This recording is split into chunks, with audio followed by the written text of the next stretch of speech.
پانی پر پڑھ کر پھونک مار کر دم کر کے پانی پینے کا کیا حکم ہے؟ پیارے رسول صلی اللہ علیہ وسلم، ہم دیکھیں یہ رقیہ اور دم کا طریقہ پیارے رسول چھوڑ کے نہیں گئے ہیں آپ کے لیے اور ہمارے لیے۔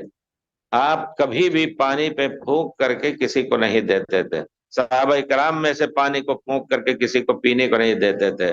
البتہ جب کسی کو نظر لگ جائے تو اس کی خاص حالت میں اس کے ساتھ اس کے لوگوں کے جوٹا وغیرہ لگا کر کے اس کو نہلانے کی، اسی طرح اگر آپ کو کسی کے کو نہلانا بھی ہے تو پانی میں پھونک کے دم نہ کریں اور پانی میں دم کر کے اس کو نہ نہلائیں۔